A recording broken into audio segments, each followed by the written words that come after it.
मित्रों, आज हम बात करेंगे और जानेंगे ऋषि कंडू की कहानी, जिन्होंने 907 साल तक किया था इंद्रलोक की अप्सराओं के साथ संभोग। मित्रों, वैसे तो हमारा देश प्राचीन काल से ही ऋषि और महर्षियों की तपस्थली रहा है। हिंदू धर्म ग्रंथों के अनुसार ऐसे कई ऋषि और महर्षि हुए हैं जिन्होंने अपने तपोबल से मानव जाति के कल्याण के लिए कई कार्य किए हैं। वहीं कई ऐसे भी ऋषि हुए हैं जिनकी शक्ति के आगे देवराज इंद्र को भी डर लगने लगा था कि कहीं ये महर्षि उसकी गद्दी ना छीन लें।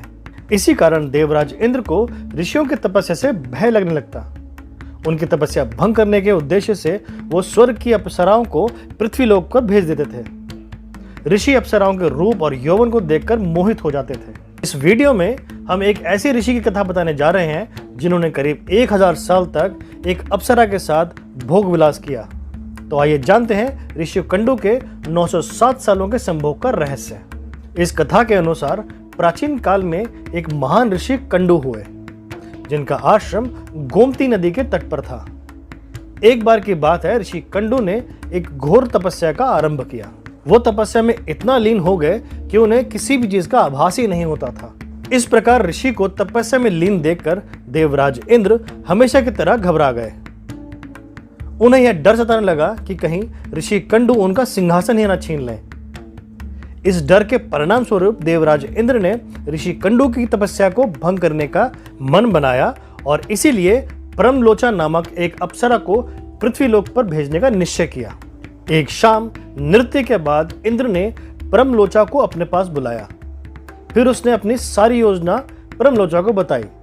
बिना किसी प्रश्न के परमलोचा इंद्र की योजना के मुताबिक पृथ्वीलोक पर जाने के लिए तैयार हो गई और प्रस्थान किया।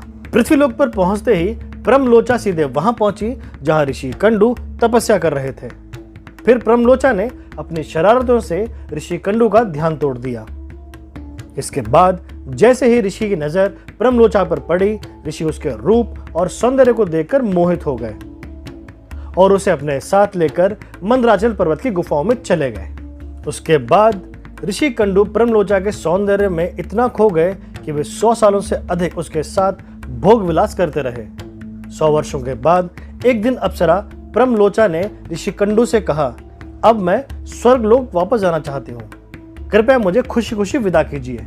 अप्सरा के मुख से जाने की बात सुनकर ऋषि कंडू उदास हो गए और उन्होंने कहा, हे देवी, थोड़े दिन और रुक जाती तो अच्छा होता।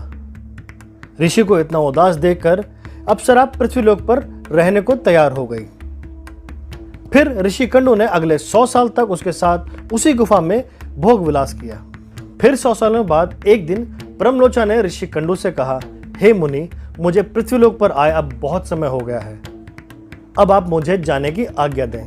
ऋषि कंडू अप्सरा की यह बात सुनकर फिर व्यथित हो गए और बोले, हे देवी, कुछ समय और रुक जाती तो अच्छा होता। इस प्रकार कई 100 साल बीत गए और जब भी अप्सरा परमलोचा स्वर्गलोक जाने की बात करती, ऋषि किसी तरीके से उसको मना लेते और अप्सरा फिर से धरती पर रह जाती। वो अप्सरा ऋषि के श्राप से भी डरती थी कि कहीं ऋषि क्रोध में आकर उसे श्राप ना दे दें। उधर महर्षि के काम वासना में लिप्त होने के कारण अप्सरा के प्रति उनका प्रेम नित्य बढ़ता ही जा रहा था। तपस्या पूजा पाठ का त्याग कर दिन रात ऋषि कंडू भोग विलास में डूबे रहते थे। एक दिन ऋषि कंडू बड़ी तेजी से अपनी कुटिया से बाहर निकले और तभी परमलोचा उनके पास आई और पूछने लगी, मुनिवर, आप कहाँ जा रहे हैं? तब ऋषि कंडू ने कहा, हे भद्रे, दिन अस्त हो चुका है, मैं संध्या उपासना के लिए जा रहा हूँ। अगर ऐसा नहीं किया तो मेरा धर्म नष्ट हो जाएगा। यह सुनकर परमलोचा मुस्कुराए बिना न रह सकी और बोली, हे सब वेदों के ज्ञाता, क्या आज पहली बार सूर्यास्त हो रहा है? जो संध्या वंदन नहीं करोगे तो आपका धर्म नष्ट हो जाएगा। मैं तो जब से आपसे मिली हूं तब से आपने कभी भी संध्या वंदन नहीं किया है। इस प्रकार के वचन सुनकर ऋषि कंडू बोले, हे भद्रे, नदी के सुंदर तट पर आज ही सवेरे तो तुम आई हो। मुझे भली भांति यह स्मरण है, मैंने आज ही तुमको अपने आश्रम में प्रवेश करते देखा था। अतः अब दिन समाप्त होने लगा है, संध्या काल हो गया है, मुझे लगता है कि तुम मेरा उपहास कर रही हो। तब परमलोचा ने ऋषि से कहा, हे ब्राह्मण श्रेष्ठ, आपका यह कथन सत्य है कि मैं आपके आश्रम में सवेरे सवेरे ही आई थी, परंतु आज नहीं। जिस सुबह मैं यहाँ आई थी उस समय को बीते कई 100 साल बीत चुके हैं। यह सुनकर महर्षि कंडू घबरा गए और बोले, हे सुंदरी, मुझे सही सही बताओ कि तुम्हें मेरे साथ रमण करते कितना समय बीत चुका है।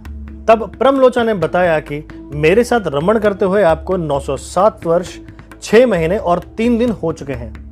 यह सुनकर महर्षि कंडू हैरान हो गए और बोले, हे प्रिय, क्या तुम सत्य बोल रही हो या फिर मेरे साथ कोई मजाक कर रही हो? मुझे तो ऐसा प्रतीत हो रहा है कि तुम्हें मेरे साथ एक ही दिन हुआ है। तब प्रमलोचा बोली, हे ब्राह्मण श्रेष्ठ, मैं आपसे झूठ कैसे बोल सकती हूँ, और वो भी उस समय जब आप अपने धर्म का अनुसरण करने के लिए तत्पर होकर मुझसे पूछ रहे हो। मैं यहाँ किसी के कहने पर आई थी। ऋषि, कृपया आप मुझसे नाराज मत होना, मैं आपको सारी घटना सत्य सत्य बताती हूँ, परंतु हे ऋषि, इसमें मेरा कोई दोष नहीं है, इसलिए मुझे कृपया क्षमा कर दीजिएगा। तब ऋषि कंडू ने कहा, जल्दी बताओ कि तुम यहाँ किसके कहने पर आई हो। तब प्रमलोचा ने कहा कि आपके तपस्या से देवराज इंद्र को डर लगने लगा था और उन्होंने ही मुझे आपकी तपस्या भंग करने के लिए यहाँ भेजा था। प्रमलोचा के मुख से ऐसे वाक्य सुनकर ऋषि कंडू व्याकुल हो गए और बोले, धिक्कार है मुझ पर, मेरा धर्म नष्ट हो गया। एक स्त्री ने मेरी बुद्धि भ्रष्ट कर दी। इस स्त्री के संग से मेरा समस्त जीवन का तप नष्ट हो गया। इसीलिए हे पापिनी स्त्री, अब तू जहां चाहे वहां जा सकती है, क्योंकि तुझे देवराज इंद्र ने जिस कार्य के लिए भेजा था वो कार्य संपन्न हो गया। तूने मेरा पूरा तप नष्ट कर दिया। महर्षि को इस प्रकार क्रोध में देखकर प्रमलोचा भय से कांपने लगी, जिस वजह से उसका पूरा शरीर पसीने से भीग गया था। उस समय ऋषि ने जो गर्भ प्रमलोचा में स्थापित किया था वह भी अप्सरा के रोम छिद्र से निकलकर पसीने के रूप में उसके शरीर से बाहर निकल गया। प्रमलोचा के पसीने से वायु ने उस गर्भ को इकट्ठा किया और वृक्षों ने उसे ग्रहण किया। सूर्य की किरणों से पोषित होकर धीरे धीरे वह बढ़ने लगा। फिर समय पूरा होने पर उस वृक्षाग्रह से मिरिशा नामक कन्या उत्पन्न हुई, जो ऋषि कंडू, सूर्यदेव तथा वायुदेव की पुत्री कहलाई। तो दोस्तों, आज की वीडियो में इतना ही। आशा करते हैं कि आपको हमारा वीडियो पसंद आया होगा, और अगर पसंद आया तो प्लीज़ लाइक करें, शेयर करें और कमेंट करके हमें अपने सुझाव ज़रूर लिखें।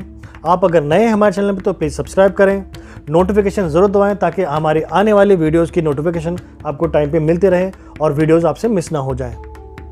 हम जल्दी हाजिर होंगे एक नई वीडियो के साथ में। तब तक अपना ख्याल रखिए। जय हिंद, जय महाकाल।